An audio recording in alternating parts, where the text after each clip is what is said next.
for me to see the chat when I'm screen sharing, but if I can get some thumbs up, reactions, or anything, if y'all can see my slides, okay? Okay, great. Okay. So yes, my name is Jamie Schecter. I use she, her pronouns. I'm a homeless services chief with Contra Costa Health, Health Housing and Homeless Services. We call ourselves H3, so you'll hear me say H3 a lot. That's what it is. And I will go right into our agenda for today. So we'll be going over some learning objectives, looking at a little bit of the data, talking about the homeless continuum of care, some homeless services that are available in the county and how to connect, some of our local challenges and actions, and where you can go for more information. Well, we should have plenty of time for questions and answers. I do have a tendency to speak really quickly, so if you need me to slow down at any point, please just, raise your hand, let me know. So for today, our learning objectives are one, to learn about the factors that contribute to homelessness, to have you all be able to describe what a continuum of care is, to understand the various types of housing resources in Contra Costa County, and to identify how people experiencing or at risk of experiencing homelessness can connect to those resources. So we're going to do a little bit of a data snapshot and just set some context around homelessness in the county. First, I want to show you all a quick little video that we made this past November for Contra Costa Homelessness Awareness Month. I included the link in the title here, so you all can view it afterwards as well, but I'm going to see if the video works directly in YouTube. Let's see. Let me know if you can't hear the sound.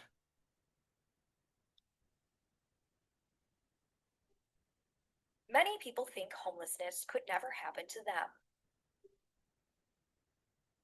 or that it's the result of bad choices. But the truth is, homelessness is often just one crisis away. Behind every story of homelessness is a moment when everything changed. A lost job, rent increases, medical bills, domestic violence, untreated illness. These are the real reasons people lose their homes. It's not about character, it's about crisis. In Contra Costa alone, more than 14,000 people turned to homeless services last year. Most never imagined it could happen to them. Take Sylvia. After her mom passed away, she ended up living in her van with her dogs. With help from outreach teams, shelters, and housing programs, she finally got her own apartment again and just baked her first cake at home in years. Or Marco. He spent years living in an encampment in Richmond, struggling with addiction. When his baby was taken from his care, he made the choice to get sober. Today, clean for 18 months, he's reunited with his child and living in stable housing thanks to community support. And Ruth, a 21-year-old from Alamo. Rejected by family for their identity, Ruth found help through our homeless system of care. Now they're safely housed, thriving in school, and dreaming of their future. Housing is transformational. When people finally have a safe place to land, everything starts to change. Healing starts with a door. Housing gives families the power to rebuild. Respect builds trust, and trust builds success. Housing is hope. Housing is healing. A home can change everything. Homelessness isn't inevitable. It's solvable, but it takes all of us. Get informed, get involved, advocate. Together, we can make change.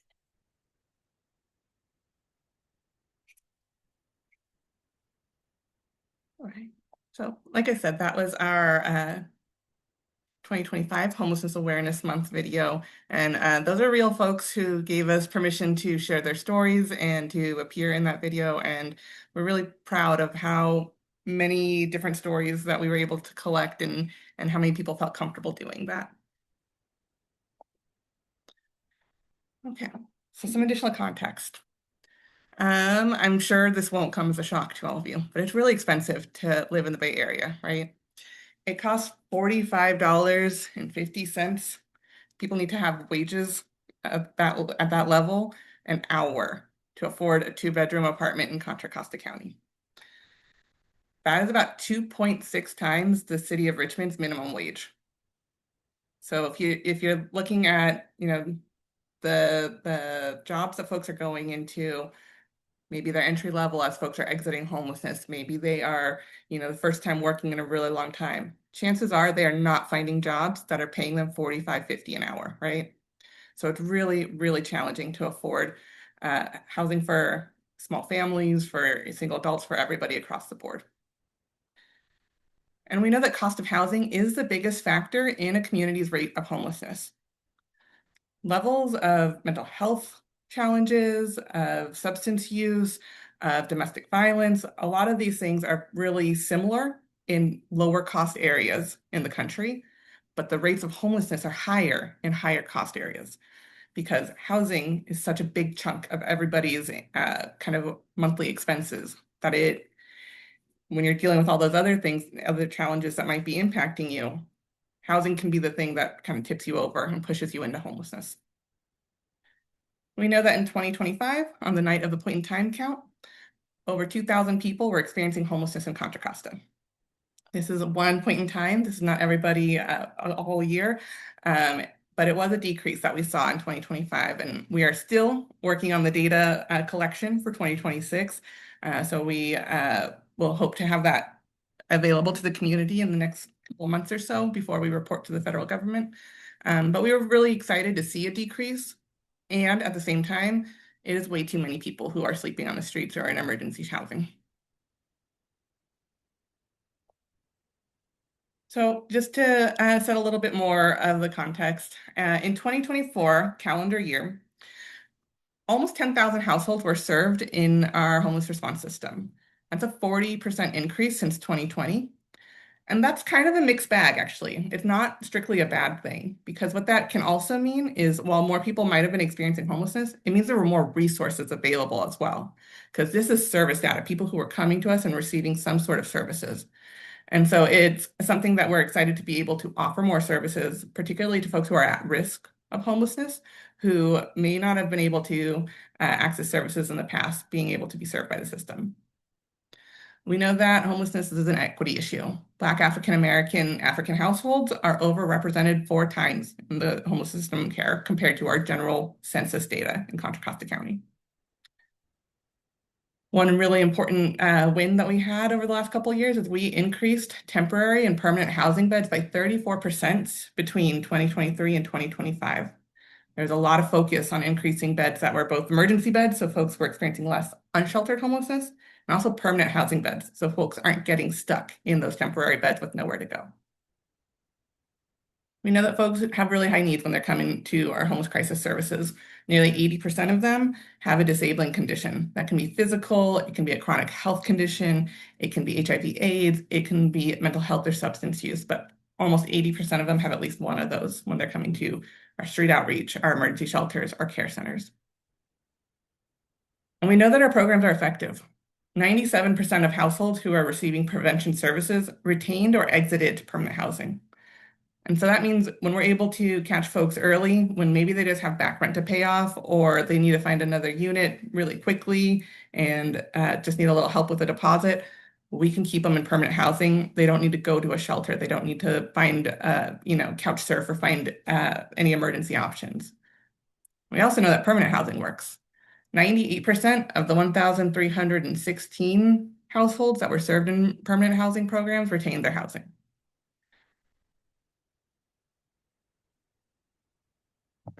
So how do we do all this? What is the homeless continuum of care? First and foremost, who is Contra Costa Health, Health Housing Homeless Services? So H3, this is our mission. We're committed to making homelessness short-lived, non-recurring, by ensuring an integrated system of housing and support services for people experiencing homelessness in Contra Costa County. We play quite a few different roles within the system of care. We are, interestingly enough, a housing developer. In 2024, we opened up the county's first permanent supportive housing project owned by the county called El Portal Place. It was the first in the county, first in the state possibly, office to residential conversion, and we created 54 units of permanent supportive housing for chronically homeless individuals from an old AT&T building. So we were really excited about that. We're also a service provider. H3, through our direct services, provides street outreach through our core teams, operates emergency shelter at Cali House for transition-aged youth, Concord Shelter, and Brookside Shelter. And we also operate a couple of permanent supportive housing programs in partnership with some nonprofits in the community. We do some research and evaluation.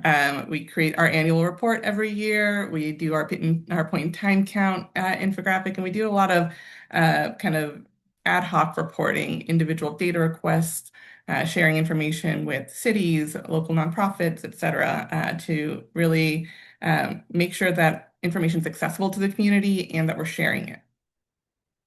We take a policy and advocacy lens, and we're going to also dig in a little bit to how the Council on Homelessness plays a role in that in a couple slides. We provide some critical service system infrastructure, and that's kind of a fancy way of saying we manage the database that a lot of homeless service providers use called the Homelessness Management Information System. And we also are the lead agency for the coordinated entry system, the system through which lots of people get assessed and prioritized for housing resources. And we'll dig into more about coordinated entry later. And of course, we're a funder. We manage funding. We award contracts to nonprofits who are delivering the services out in the community. And we apply for grants from the state and federal and even private opportunities across the country. So the continuum of care. People use this term in a lot of different ways. Sometimes it refers very specifically to funding, and a lot of times we're talking about the system as a continuum. So many, many years ago, HUD, the U.S. Department of Housing and Urban Development, said every community in the country must have a continuum of care. That can look different depending on the community. So in places like Wyoming, where there's not a lot of people, they have one statewide continuum of care. For us, however, the continuum of care is the geographic size of our county. So Contra Costa County is our continuum of care. And HUD said, the continuum of care is really this container that we are going to deliver funding to communities for permanent supportive housing, rapid rehousing, back in the day that used to be transitional housing, et cetera, so that there can be a coordinated system that brings stakeholders together to address the needs of individuals and families experiencing homelessness. COCs are comprised of a lot of different partners, nonprofits, local government, law enforcement, healthcare partners. All of us are coming together to really assist those individuals and families experiencing a housing crisis, help them move into permanent housing, all with the goal of long-term stability. In each COC, there are designated agencies who serve as the lead agency, who serve as the lead agency for the HMIS data system, who serve as the coordinated entry lead, and who oversee or support the governing board. In Contra Costa County, H3 plays all of those roles. Any questions on what a COC is? And feel free to raise your hand because again, I can't see the chat.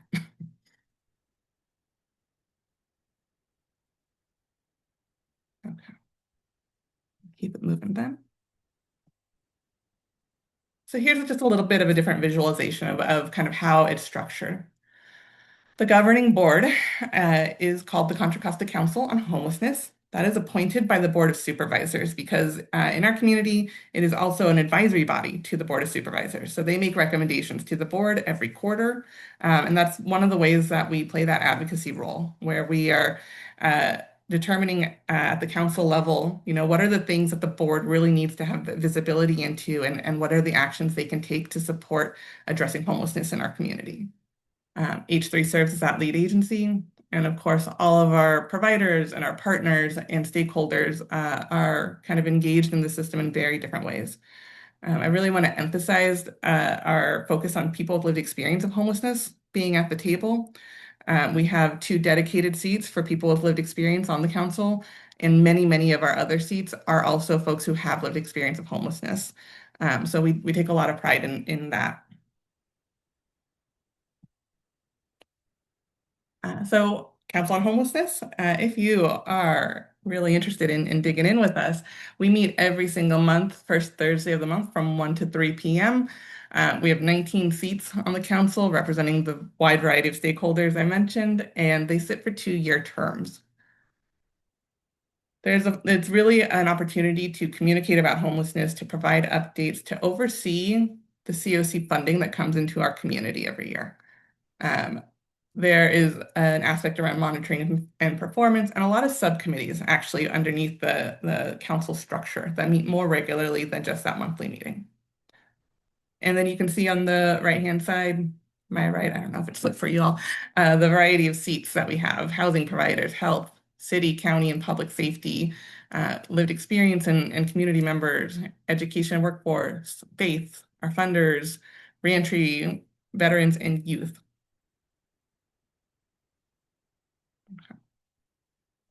So now I'm going to get a little bit into services and how to connect. So we like to boil it down really simply so it's easy to remember. If this is the one slide you remember from this presentation, I will leave a happy presenter. We like to talk about call, care, and core. This is how you connect to homeless services in Contra Costa County. The first one, you can call 211 anytime, 24/7. They provide referrals and linkages, and they are kind of our doorway to a lot of homeless prevention resources. So if you are experiencing a housing crisis, but you are not yet homeless, if you got an eviction notice, a 10-day notice, a 3-day notice, you can call 211 and be able to access resources that are available to you. If you are experiencing unsheltered homelessness and you call 211, you'll be pressing option 3 to get directed to CORE. CORE is our mobile outreach team.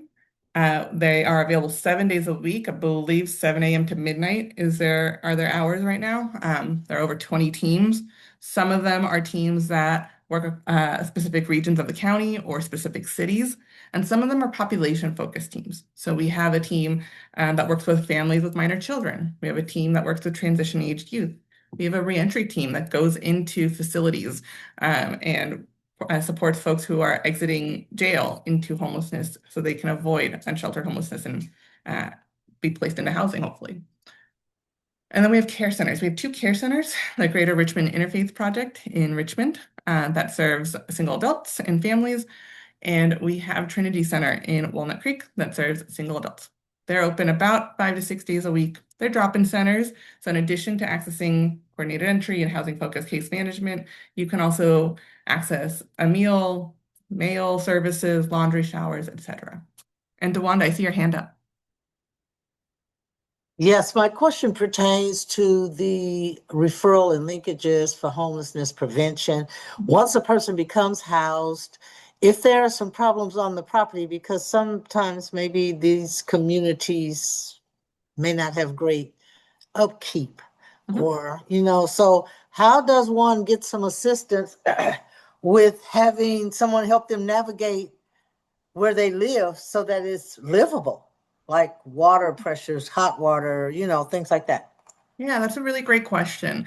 Um, so what I would say there is 211 can help support, directing you to resources like Bay Area Legal Aid if it's at that level, if, conversation with a landlord isn't resolving the issues and it needs to be escalated.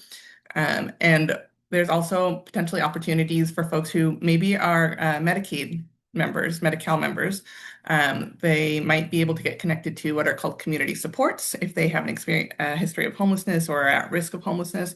And there are a variety of services there that they might be able to be connected to, like tenancy sustaining services to support them in staying in their unit.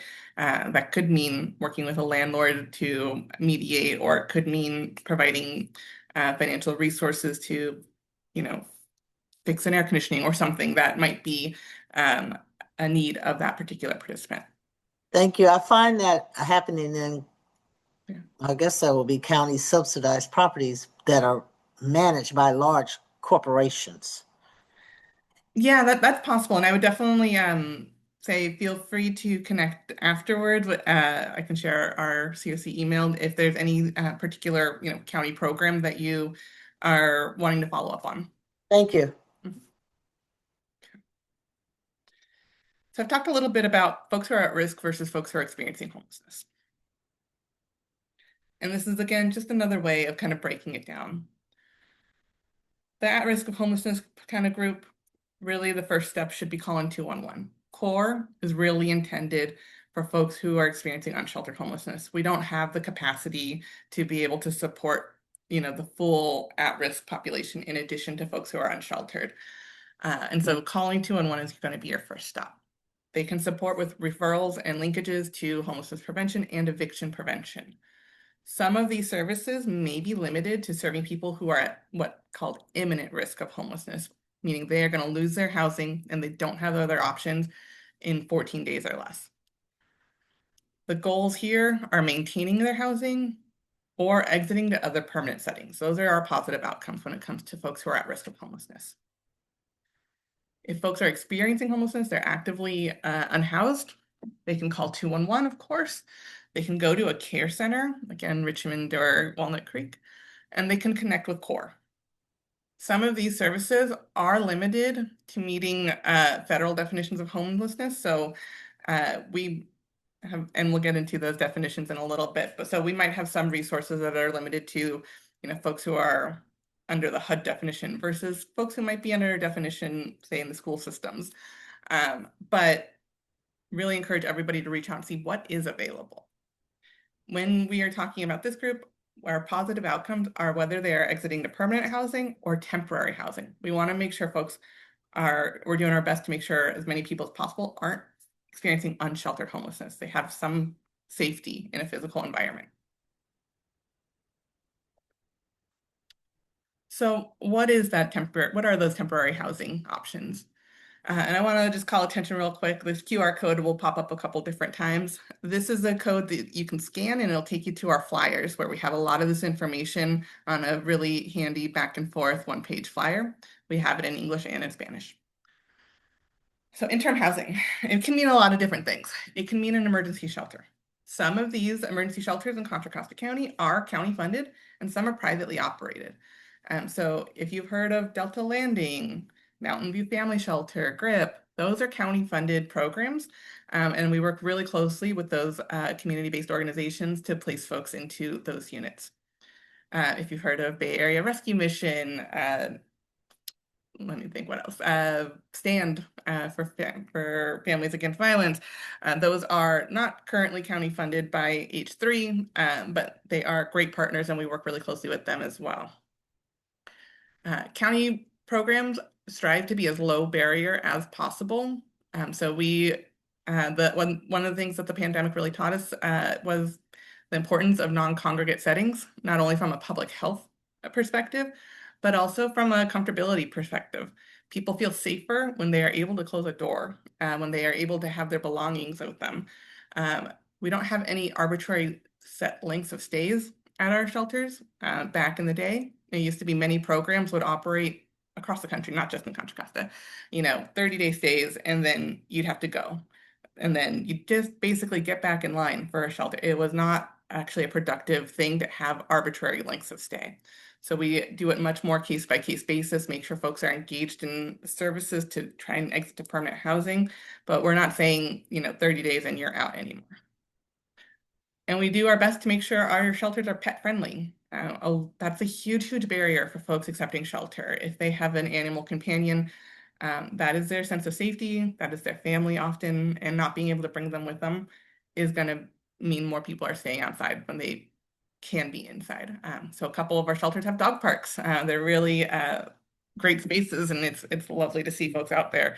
There are kennels, there are dog washing stations. We provide pet food and work with a lot of great partners like Animal Services and Joybound to do vaccine clinics, help folks get spayed, neutered, all of that, so that their furry family can come with them.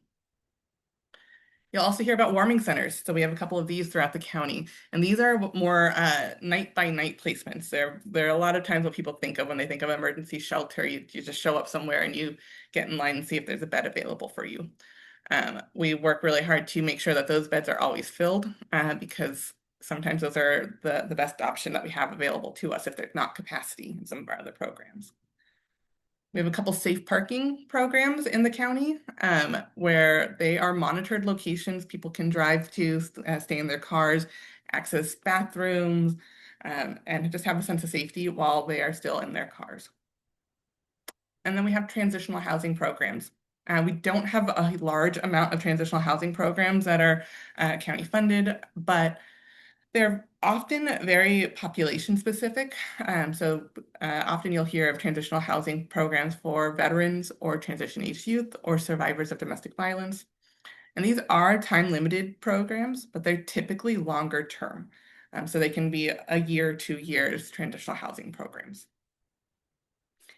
Any questions about the interim housing settings we're talking about? Okay. So when we talk about permanent housing, there's a lot of different options as well. We're talking about market rate housing. Oh, Brian, I see your hand up. Go ahead. You know something? I was just thinking here. You talk about that there's a limitation in regard to transitional housing. What is the limitation here that's preventing us to provide more? What do we need to do? What do we need to get? Who do we need to talk to? So with basically every housing program, it's going to be funding. Housing is very Okay. expensive to operate and to run in Contra Costa County. We're about 30,000 plus units short of affordable housing. And under previous administrations, the federal funding priorities were permanent supportive housing and rapid rehousing. Permanent housing is got to be the priority in a lot of ways. Permanent. So Okay. that's one of the limitations. And another limitation is, really just around the balance of how do we prioritize the funding we do have when we have unsheltered folks who are, sleeping in very dangerous situations? Do we Yeah. prioritize emergency versus transitional versus permanent? We always have to do that dance. But we need more housing of all varieties for sure. Yeah. I know one of the problems that we have here in Richmond, and that's where I'm at. I'm with the Commission on Aging here. Is that our transitional housing tends to be seasonal. Mm-hmm. We're here from November to March, and then it shuts down. And people forget here that homelessness is 24/7, 365. It doesn't stop just because the change of weather. And so you may be doing good during the winter months, and you may be in just on the verge of getting the assistance that you need, and suddenly you're out on the street. And then the navigators cannot find you because you're no longer have a residence right here to claim as to where you live, and it all falls apart like a house of cards. Yeah. Thank you for sharing that. And that is actually an emergency shelter setting. That wouldn't be transitional housing. And we do have a couple programs that spring up during the winter months where it is much more dangerous because of the weather to be outdoors. Um, and we're in California. We're very lucky we don't get as extreme weather situations as other communities, but it also means that folks tend to have fewer options because there isn't as high a risk as maybe North Dakota, for example, if you're sleeping outdoors in the winter. But that is, yes, something that we work closely with some of our seasonal programs to make sure when their programs are winding down, we see what options might be available to place into those year-round shelters at the time. And it's not perfect by far. Okay. But moving on to some permanent housing options. The continuum of care works with all of these. Market rate housing is something that we work with. All of our providers are working with participants on. Maybe that's a room rental, a shared housing situation.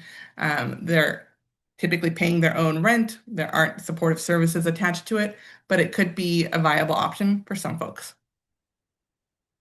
Some people who, just have income barriers. They might be able to secure a voucher, housing choice voucher, Section 8 vouchers. And some people who have that history of homelessness might be able to qualify for specific types of vouchers. Emergency housing vouchers were a program that was launched during the pandemic and brought in about 200 vouchers to our community for folks experiencing homelessness. That was a really critical support, and we saw a lot of positive outcomes from it. Uh, and I'll talk a little bit more about them later on. There are often no supportive services attached to these vouchers. They're really meant to provide that ongoing permanent subsidy to folks. And they're only sometimes part of that homelessness response system. We have a really great relationship with our housing authority partners, which I know is not true in every community, but our partners are really great. And we work with them extensively on how to make sure our folks are, able to access the voucher types that are directed for folks who have a history of homelessness, and also aware of the options for folks who aren't, because they qualify often for both sets of vouchers. So the next option is rapid rehousing. This is a time limited, it's usually 6 to 18 months of subsidy support. It is intended for folks who have a history of homelessness and experiencing active homelessness. And it comes with supportive services. It's really meant for folks who need just that little bit of time, that year, 6 months, year and a half of financial support so that they can, kind of stack their chips a little bit. They can work on getting employed. They can secure childcare. They can do those things that make staying in housing easier for the longer term. And then the final option that we typically refer into is around permanent supportive housing. This is not time limited, as you could probably guess from the word permanent. It's intended to be ongoing rental subsidy. Participants pay 30% of their income, and the subsidy covers the rest towards rent. They are required to have access to supportive services, and services are voluntary. So while we must always offer services, participants aren't forced to participate in services in permanent supportive housing. And it's really intended to serve our highest need participants, those who have a disabling condition and a long history of homelessness. Our coordinated entry system refers into rapid rehousing, permanent supportive housing, and voucher programs. Not all of them are required to utilize coordinated entry, but those are all the resources we have referral pathways into. So what is coordinated entry? Again, this is a part of a continuum of care that the federal government, through HUD, said you must have in order to be a COC and in order to receive COC funding. It is a system to ensure all people experiencing a housing crisis have easy access to homeless services. Individuals and families experiencing homelessness are quickly identified, assessed, and connected to the most appropriate resources available. And it's meant to prioritize the most vulnerable for limited resources. It is not something that brings resources into the community, right? Just because we have a coordinated entry system does not mean we have enough resources to serve everybody who needs it. And so HUD recognized that limitation and really push communities to say, how are you going to prioritize? Because nobody has enough housing resources, especially not in California.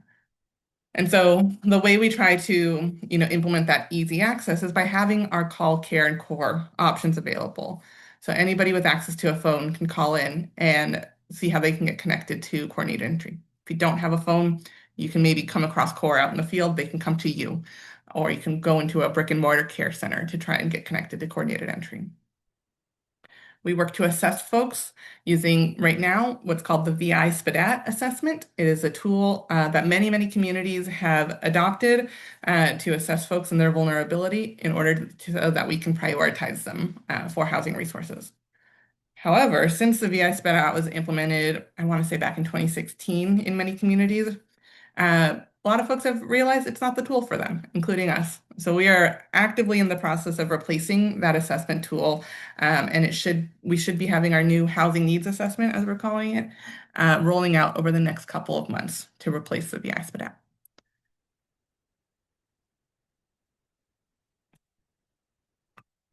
One thing I wanted to be sure to highlight for this group, since I know that there's a lot of folks working with families, with young children, is that there are different systems using different definitions of homelessness. So in my world, I'm dealing with the Department of Housing and Urban Development every day, and this is the definition they utilize. There are 4 categories that meet the homeless definition in HUD. Category 1, that literal homelessness definition. This is what you think of when you think of folks who might be staying in a tent, in an encampment, in an emergency shelter, That is their literal homeless definition. Anybody who's not staying in a place meant for human habitation or in an emergency shelter situation. Category 2, that's an imminent risk of homelessness. So anybody who's about to lose their housing within 14 days and they've got no other resources to obtain new housing. Category 3, this is HUD's kind of wiggle room category, as I like to call it. It's if anybody qualifies as homeless under another statute. However, HUD has to authorize COCs to serve this category, and they have not done so yet. Any COC has not been authorized to serve this category because there are so many people fitting the other categories. In category 4 are individuals and families who are fleeing domestic violence, dating violence, sexual assault, or stalking and have no other resources. So 1, 2, and 4 are the categories we are most frequently serving, but we're working really closely with our partners to serve that category 3, which I'll get into in a little bit. Brian, I see your hand up again. Yeah, Jamie, if someone is, say, couch surfing, is that considered to be homeless? I mean, they just happen to be staying with somebody for a week or two or a day or two. So is that considered to be a sense of homelessness? Not under the definition by HUD. Even though even though they're not registered at that address as a mailing address? Yep, even if they're not registered at that address as a mailing address. So they have to be literally outside on the ground. Or an emergency shelter or fleeing domestic violence. And part of the rationale here, to put it very starkly, very bluntly, HUD has told us prioritize the folks who are most likely to die as a result of being homeless. And that is the kind of starkest way we can put it as the reason why. We know folks who are couch surfing are not stable. They are not, in permanent housing. They need support. And we know that we've got thousands of people on the street every day. And so that is the kind of rationale behind HUD's definition. If we look, however, at the McKinney-Vento Act, which I'm sure many of you are familiar with, that's a different definition. That is a system that is most regularly working with families with minor children, of course. And so they really go a little bit more broadly. It's individuals who lack a fixed, regular, and adequate nighttime residence. That couch surfing family would be considered homeless under the McKinney-Vento Act. So this definition also includes children and youth who are sharing the housing of other persons due to loss of housing, economic hardship, or other reason. Those families who double up with other families if they are, lost their job or lost their housing and need a place to stay. There's children and youth who may be living in motels, hotels, trailer parks, shelters. Children and youth have a primary nighttime residence that is a public or private place not designed for or ordinarily used as a regular sleeping accommodation for human beings. So if they're in their cars, staying in parks, that sort of thing. And again, children and youth who are living in cars, parks, public spaces, abandoned buildings, substandard housing, bus or train stations or similar settings, or migratory children who qualify as homeless because they are children who are living in a similar circumstance above. So they might be, hopping between Solano, Contra Costa, Alameda, and, moving between the various, maybe staying with family up there, down there, here and there with friends. But they qualify as homeless under the McKinney-Vento Act because they don't have that fixed regular nighttime residence. So I stole this slide from our friends over at the County Office of Ed just to give them a little bit of credit. But you see that again, these different systems mean that there are different resources and different avenues for people to access housing services. We work really closely with our County Office of Ed and the school districts. They have partnered with us to receive resources to fund a core team, an outreach team dedicated to our community college districts as well as our school districts. And, we have a seat represented on our Council on Homelessness. We provide training to the McKinney-Vento liaisons at every year, and are doing our best to try and make sure that the resources that are available to the folks who might qualify under the McKinney-Vento Act are communicated and that they know how to access them. You also see this middle column here, HDIS. That is a state data system that really is similar to our HMIS system that the federal government requires us to use. And the state takes a little bit of a broader definition as well, but more closely aligned to the HUD definition. Okay. So where to get more information? Again, you see that QR code where you can access our flyers. And our website, our short code is pretty easy. It's cchealth.org/H3. And you can dig into all of the various services we've got available in the county and hopefully how to access them. Brian, I see your hand up. I'm sorry, I'm really talkative today here. It's usually a Friday and I'm sleepy, but you know something? I just come back from a conference, and so I'm wild with questions with Love housing. it. Listen here, Jamie, are you guys tracking any data for homeless persons that happen to be HIV positive? Yes. Yes, that is one And of the questions we collect on our standard intake. It is one of the conditions that could qualify you as a disabling condition. And there are specific housing resources for folks who are living with HIV or AIDS. perfect. How do I find that data that's current here? Because I also sit on a board here that helps seniors that are HIV positive. We have an annual report that I can share a link to the presentation we gave to the Family and Human Services of the Board of Supervisors. It is a very relatively small percentage of our population that share that Right. information with us. And I think we're about 2% or so of folks who report it within the total system. One thing that is a really huge benefit of being within Contra Costa Health, because some COCs are not connected to their county health department, is that we can integrate our data really well. So Right. we have, as I mentioned, there are specific housing resources for folks with HIV/AIDS. We call them HOPWA. Yep. And there are some programs that have a couple layers. They are seniors, they must have HIV/AIDS, they must make under 50% of AMI, they must be XYZ.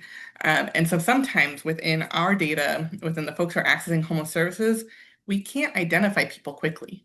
And so we're Mm, able to look across all of health data and say, okay, maybe they went to a clinic to get their, mm, health services, and they said, I'm experiencing homelessness. I don't have, a place to live. I don't want to connect with CORE for whatever reason, but I'm talking to my doctor, and the doctor will note that in their chart. So we're able to pull in that data and connect to the, case managers, the nurses, the doctors who might be working with those folks and say, hey, we think so and so might be, eligible for this housing opportunity. Would you be able to talk to them about it? okay. Yeah, if you could put it in a link here, that's fine. If I don't see it here, I'll reach out to you through your email. Sounds good. Of Sean, thank you very much. course. So again, a couple of animations here. We've got the get help, the data section, and a really robust list of trainings that live in our website. One thing that is kind of creating a kink in our website postings right now is that there's recent legislation that's mandating ADA compliance for all documents posted to public websites. And a lot of our documents are kind of older. They might not be fully ADA compliant. So we're working to have those pulled down so we can update as many as we can to insert them into the right places. So you might not see, for example, our annual report is not posted on our website because that's a 90-page document. That's very challenging to make fully compliant, but we can share it to anybody who needs it or would like to access it. And then you can also learn more about the Council on Homelessness. If anyone's interested in getting involved, again, I highly recommend attending the meetings. You'll see the full calendar on there. And if, down the road, you're like, I kind of want to serve on this Council on Homelessness. This sounds like a good spot for me and my skills and background. We recruit for seats every fall, and about half our seats turn over every single year. And so we really like to be able to reach a broad audience on recruitment and get some strong voices into the council every year. And then there's the how to help section as well. You'll find there areas to donate, volunteer, advocate, and that also has our Homeless Awareness Month video from this past year as well as previous years. There's been some really good ones created that really are led by our folks with lived experience and our Homeless Awareness Month committee. We also have a pretty robust homelessness FAQ section. So if you are wondering, hey, how do I access shelter?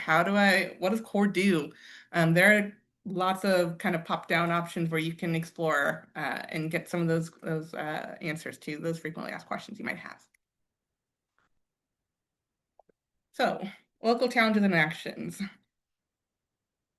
Homelessness is a challenge across the country, and we have seen some really great improvements in some areas, but we still face a lot of steep hurdles. First and foremost, I don't know how you all spent Thanksgiving, but I spent it dealing with our HUD Continuum of Care Notice of Funding opportunity.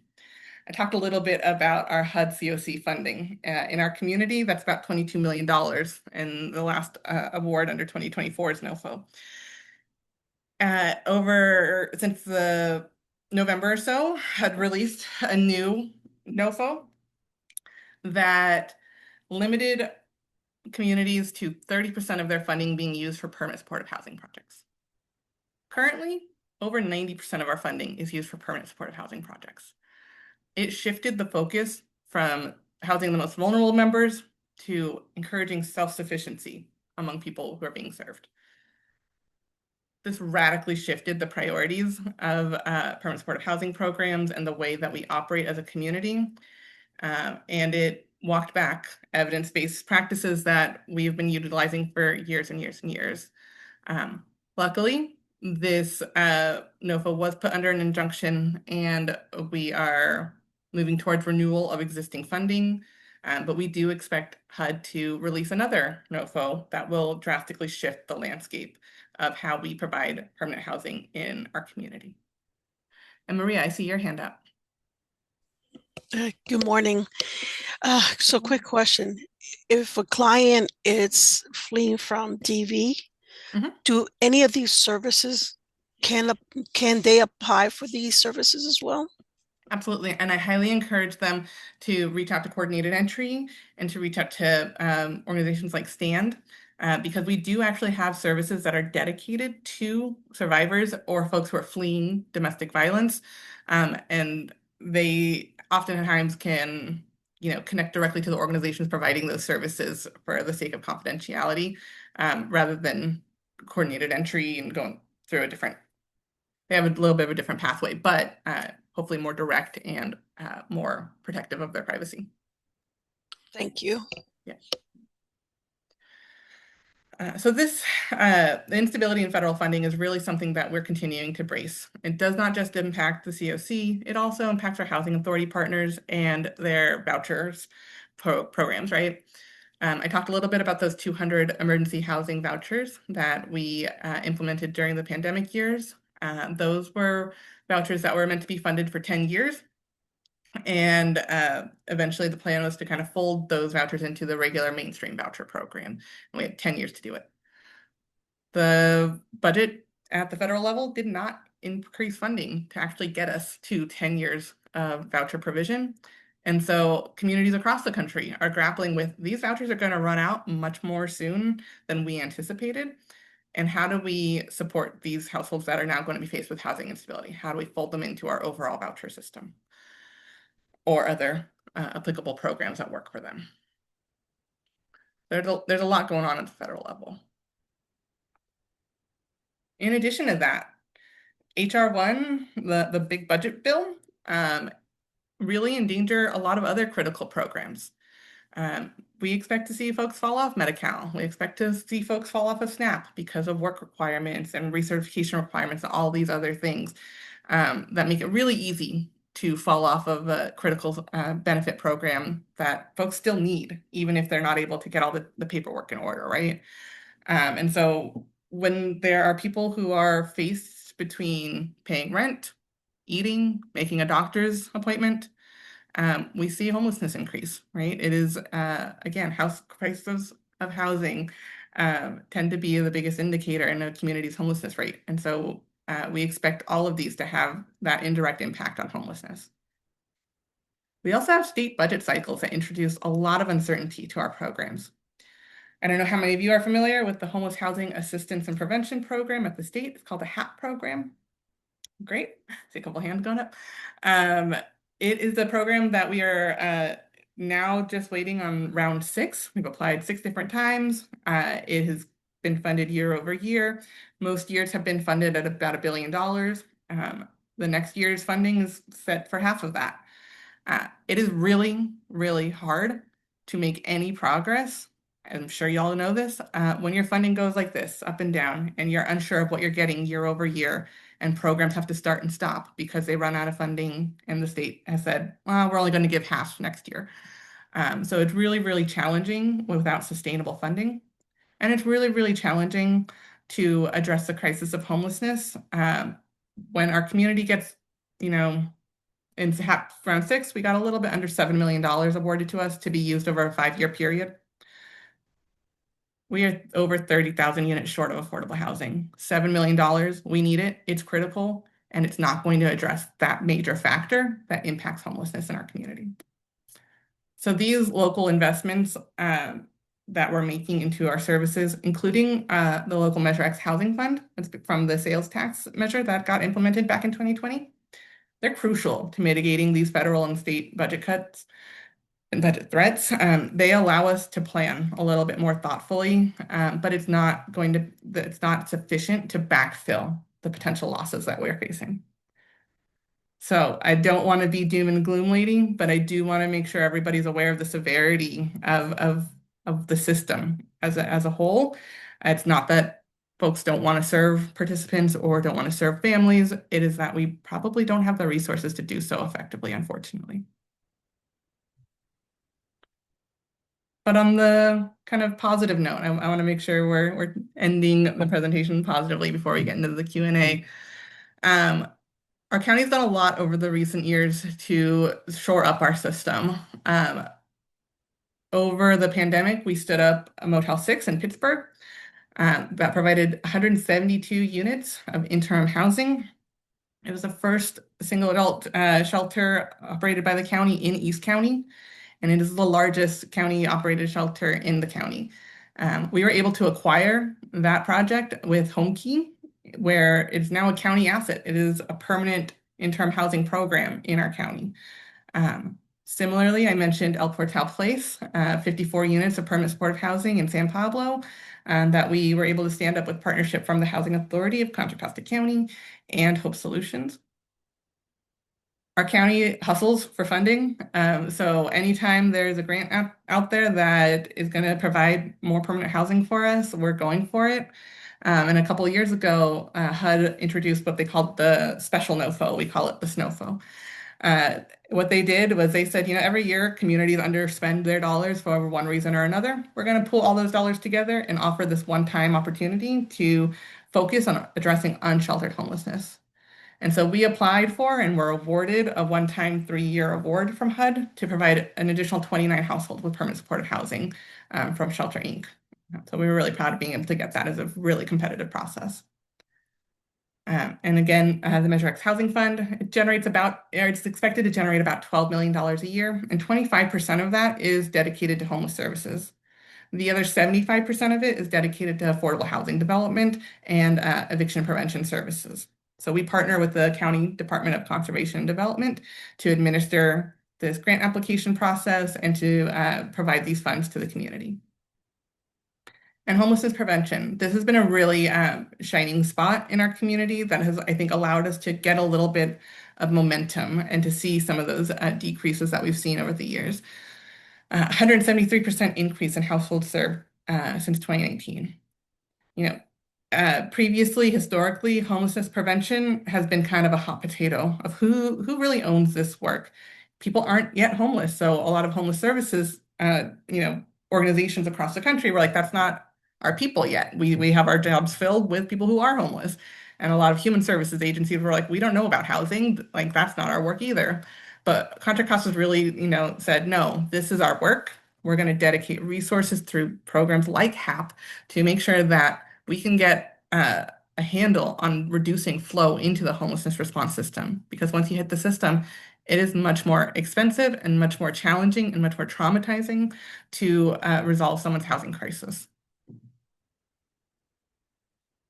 I also want to mention a couple of upcoming projects. So at our Brookside shelter, through an encampment resolution grant that the county was awarded, we will be adding an additional set of modular units to expand capacity in the next couple of years. Up to 45 units. I think we might be closer to a little bit lower than that, in order to leverage the services that are already provided at the shelter, but house more people temporarily. And that'll be a permanent addition. So it's one-time funding, but we're using it to permanently expand our resources, which is great. We're also really partnering with our county health plan, Contra Costa Health plan, to implement community supports available through people's Medi-Cal coverage. And that includes things like housing navigation, tenancy sustaining services, housing deposits, and transitional rent for some folks who qualify for it. So really exciting services that are just really a benefit of being integrated within our system of care. And finally, I want to just highlight a success story. So you might remember Ruth from the video, but Ruth was a non-binary 21-year-old from Alamo, and they experienced homelessness due to rejection. They are one of the estimated 28% of LGBTQIA youth in the US who experience homelessness, often due to family conflict over identity. And so Ruth reached a breaking point. They left one night on Saturday because they could not remain at home any longer. Um, that night, they slept in their car at a park. And on the second night, they slept in front of a city police department building to try and find some safety. They tried to keep their situation hidden. And when they returned to class at Diablo Valley College, they really were able to access resources from their basic needs coordinator. And they got them connected to Trinity Center that same day. So that referral really launched Ruth into accessing supports like housing case management, meals, showers, laundry, safe parking program through winter nights, a secure place where they could sleep in their car still, but feel safe. It helped Ruth maintain their job and ensure that they were able to access hygiene and maintain dignity throughout this entire challenging experience. And within a week of arriving at Trinity, they were able to help identify an opportunity at Pomona Apartments, a transitional housing program for transition-aged youth, where participants pay 30% of their income to rent. That rent is actually saved for them in a savings account. So when they exit that transitional housing program, they're able to leave with a nest egg. They're able to pay for things like security deposits and have some savings for rent. Ruth is able to access on-site supports, have their pets with them because of their pet-friendly policy, and they're looking at preparing their college applications for a four-year university through the Cal State system. They've kept this a 4.0 grade point average throughout their entire experience. What they really want folks to know is that it's not just a lack of housing that is homelessness, it is a daily act of survivorship. So homelessness is being unhoused, but it's also surviving. They fight every day to survive, and they really urge folks to meet people with empathy, and to make sure that people get connected to where they can, because there are resources out there, and even if it is just a listening ear and hot meal, it can really help just make folks have a better day and help them a little bit further along their path. All right. So I wanted to make sure we had plenty of time for questions. And I know I covered a lot of information in the presentation, and I'm happy to go back over anything that you might want to learn more about. But I also have here my email address, our website, and again, that QR code to access our Get Help flyers. So I will open up for any questions folks might have. Joe, I see your hand up. Hi. Can you hear me? Joe, it does look like you're unmuted, but I can't hear you. Oh.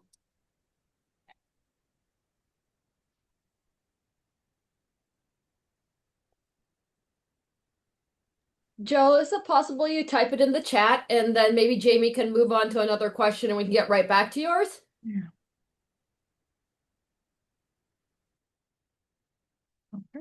Great.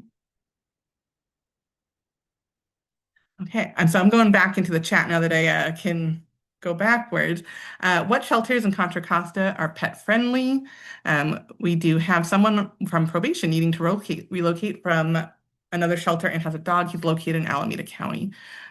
So we have several shelters in Contra Costa that are pet friendly. Are they an Alameda County resident?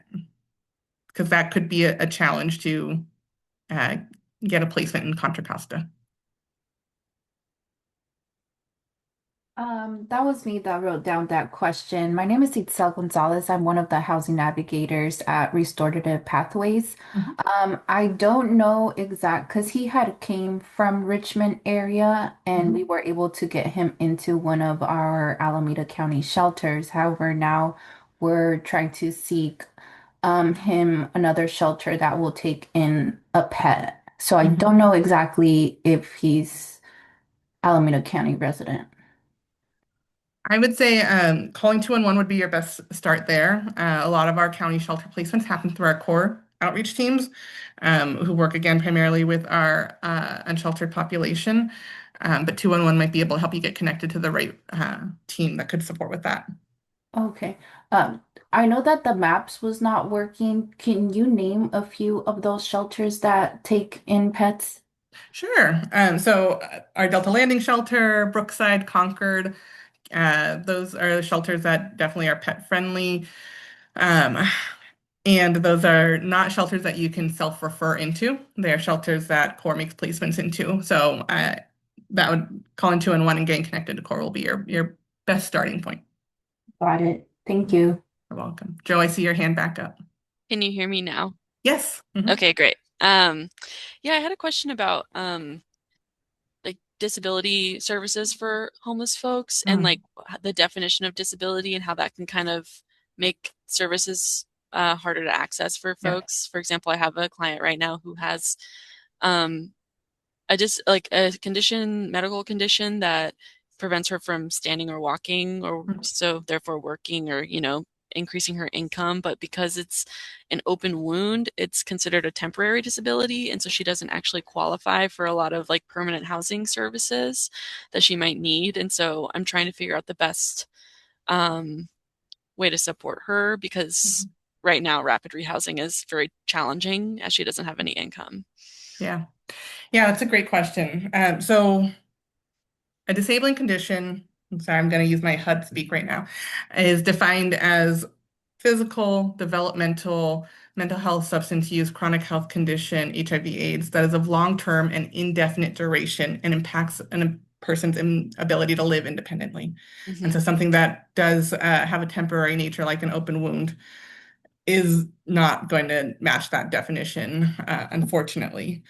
And I would be curious if they are connected to Medicaid, Medi-Cal resources, because they might be able to connect to community supports or ECM, enhanced care management, to find some resources that could help with tenancy sustaining, and perhaps if they need to relocate to more affordable housing, housing deposits, and housing navigation services there. Okay, Yeah. thank you. You're welcome. I also see a chat. Where's the medical respite center located? We have homeless reentry that will be having surgery and need a place to rest and heal. So our respite center is in Concord, and it is a referrals are only made by hospitals and health partners. And so I would highly recommend connecting with the medical team that is going to be providing that surgery. So that they can see if there's availability at the respite. Respite's often full, unfortunately, and so that can be a challenge. I would also recommend if they are currently incarcerated, then connecting with the core reentry team might also be a way to support kind of next steps for after their surgery. And again, 211 option 3 for core. And I see Maria asking, do services apply to immigrants? So we do not check documentation status for any of those crisis response services. That includes street outreach, emergency shelters, care centers. 211 should never be asking those questions. We hope that folks feel safe and are able to access those services regardless of immigration status. However, some permanent housing programs are restricted to folks who can document citizenship status or other satisfactory immigration status. And so a lot of our permanent supportive housing programs will be only eligible for folks who have that citizenship or other eligible immigration status. And I see a comment of the links in the homeless partner maps aren't working / broken. What links might those be? And we can come back to that later. So, when I was looking on the cchealth.org website, you guys have this really cool like map, Yes. the homeless and partner services map. But when you start clicking like the little circles and you see the links to like access they don't work. So is that like intentional or? Not intentional. We made that map really long time ago. I know before I was here actually. And so a lot of the links have just become outdated and folks like the visual of being able to see how services are connected, but the data isn't quite useful anymore Available, within the yeah, because links. I'm like, I clicked multiples, I'm like, and they're not working. Yeah. But I was able to go to the other thing that you had showed where it was like the get help section. Wonderful. So I've seen the list of shelters available. I was just confused because you had mentioned some pet friendly shelters, and on that list, there aren't any pet friendly shelters mentioned. They might not explicitly say so, but many of the county operated shelters are pet friendly. Okay, good to know. Thank you so much, Jamie. You're welcome. Do folks mind if I stop screen sharing so I can see faces a little bit? Great. I will also highlight our partners over at 211 Contra Costa Crisis Center.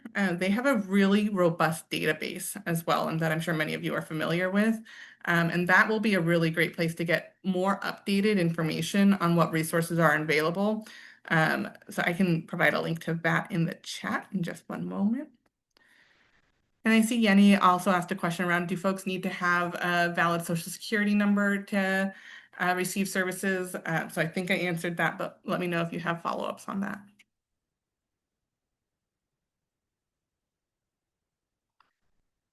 Okay. And then I think I answered, does a medical provider need to refer to medical respite? Yes, a medical provider does. Terry asked if I missed, sorry if I missed this already, but does H3 have programs that offer shallow subsidies to keep clients housed if they are experiencing an income loss? So we do have a very small shallow subsidy program, and I believe it might be at capacity right now, but it may have some openings in the near future. And what we're really targeting those services for are folks who may have been exiting our prevention programs or our rapid rehousing programs that actually need a longer term support. We might have thought at the beginning or had only available at the beginning resources for those shorter term interventions. But our shallow subsidy offers up to 18 months of, I believe it's about $800 a month to provide a subsidy payment for their housing, just for folks who need that, again, financial assistance. It's not a robust case management sort of program. It's meant to provide that light level touch and direct financial assistance. Not a very large program, but getting connected to coordinated entry will be a good way to kind of see if folks might be eligible for it.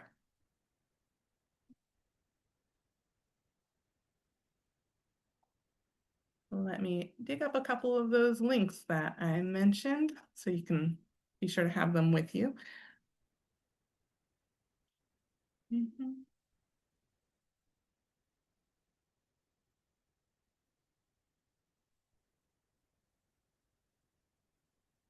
Do folks have other questions?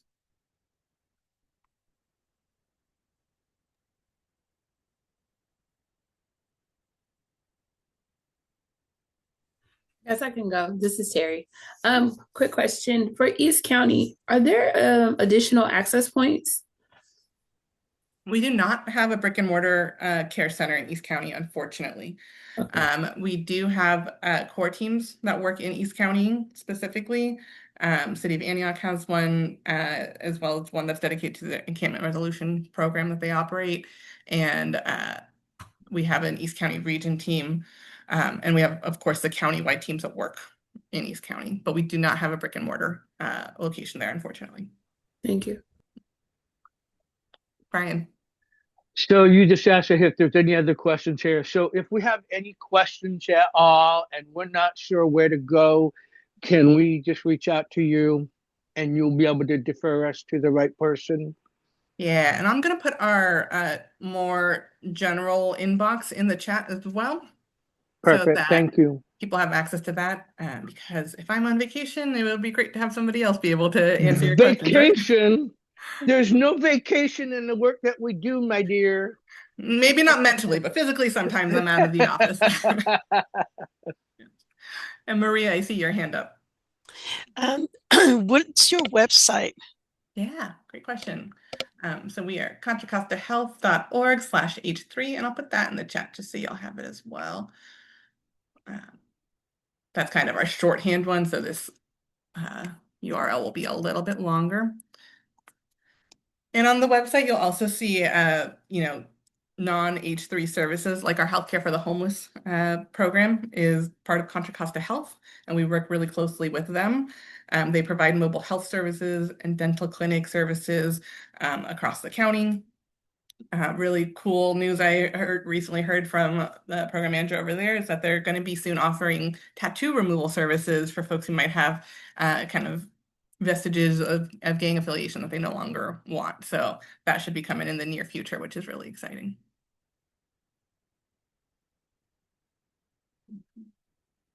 And I will put the link to our annual report. Like I said, this is not on our website because of the ADA compliance issues, but we did present to the Family and Human Services Committee of the Board of Supervisors back in December, I want to say. And as part of the agenda packet, we included it. So you can access it through that link there. And Michelle's asking, are the home health getting laid off? I am not able to speak to that, unfortunately. I'm not quite sure if that's a specific program you're asking about.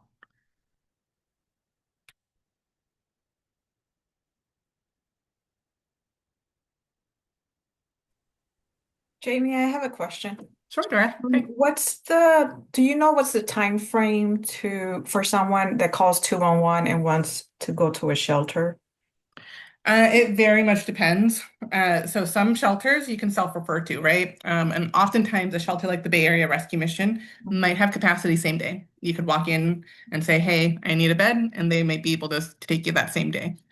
Other shelters like Delta Landing and Concord, Brookside, they might have a little bit of a longer timeline because we don't maintain a wait list. It's not a first come first serve sort of operation. CORE places folks by the level of vulnerability and severity, and oftentimes there are very few beds available. And so if there is one bed that turns over at Concord in that week, they're going to go with the person who, again, to put it very starkly, is most at risk of dying on the streets. Thank you. Yeah, you're welcome. Yeah.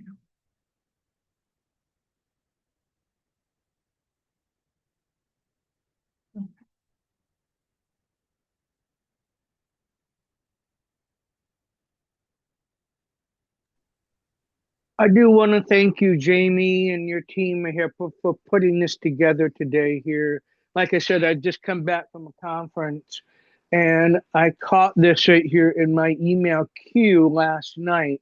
And so I was like, okay, let me just see right here, because I'm going to take today off here. And I'm glad I'm settling in on this right here. And I know I reached out to a number of other commissioners, and a few of them have already attended your presentations and other factors here. But your resources are good, and I'm so glad that you guys are putting together and letting us know what you are doing here, especially for housing and homelessness here.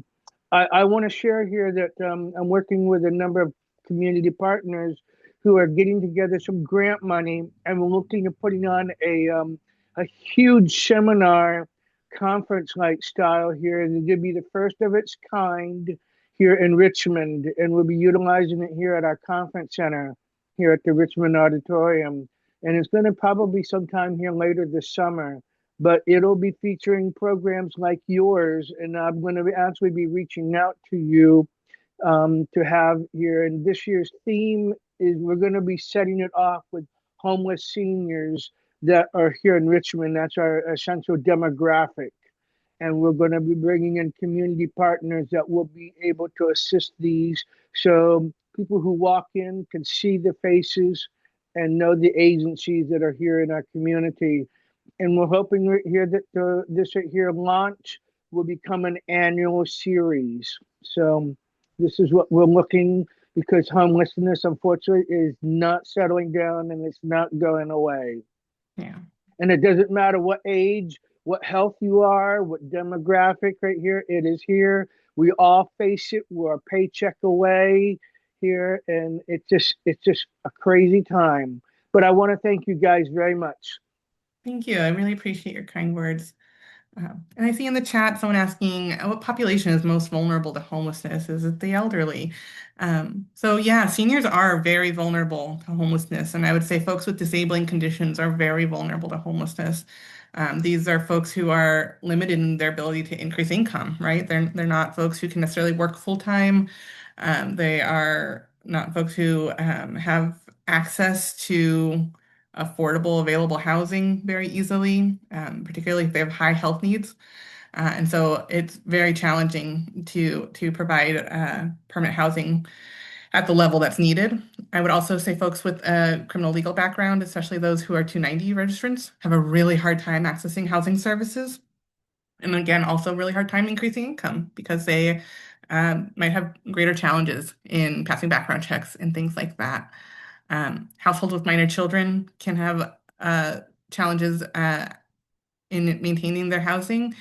Even though there are some good programs out there that serve households with minor children, we've seen a lot of good increase in utilization over the past 5 or so years through programs like our CalWorks housing support program, our Bringing Families Home program that's currently on pause but should be starting back up soon this summer. That works with families that have children and family services involvement, working with the child welfare system. And so those I would say are some of the populations that stick out most to me. And I wonder from you all, in your experience, who are the families that are and individuals that you find most at risk of losing their housing? I find a lot of domestic violence, Mhm. especially with children. They're Yeah. trying to flee and have nowhere else to go. Yeah. Single mothers, yeah. Yeah.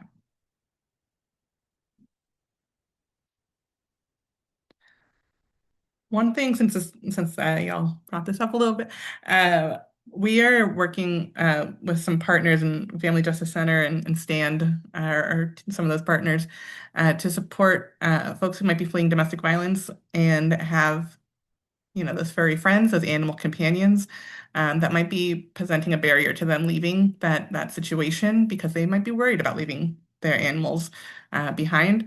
We're working to see how we might be able to accommodate those households because many of our programs serving domestic violence survivors don't accept pets on site. And so we're working to see if there's some sort of foster family network that we can set up. Like many animal agencies out there, they have foster families where folks are, essentially fostering dogs and cats and other animals while the household is regaining stability as a way to reduce barriers to accessing services and to fleeing that situation. So definitely reach out to Family Justice Center and stand and mention that if a household you're working with is experiencing and wanting to leave, but the animals might be a barrier.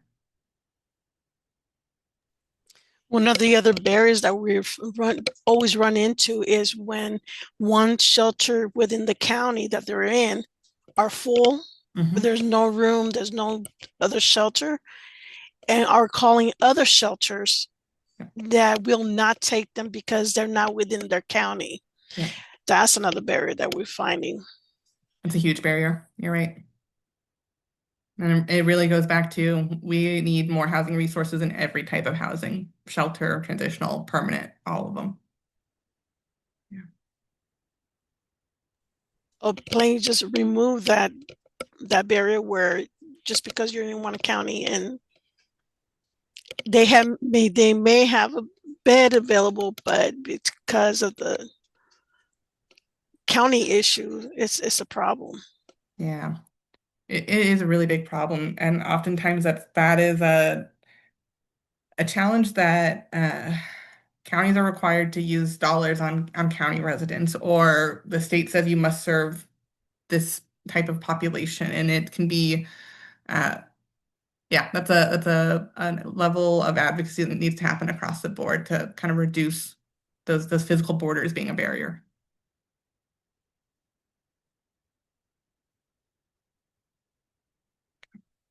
I know we only have a couple more minutes left, so happy to answer any lingering questions. Otherwise, I'll turn it back to the Family Justice Center staff. Thank you all so much for letting me be here and present to you. Hi, thank you, everybody. Again, we will be sending out a survey. If you could fill that out, and the slides, if you are interested in the slides, please email Marta and I'll put her email in the chat here. And then I will give you all back a little bit of your time. Thank you so much for attending. Thank you. Thanks, everybody.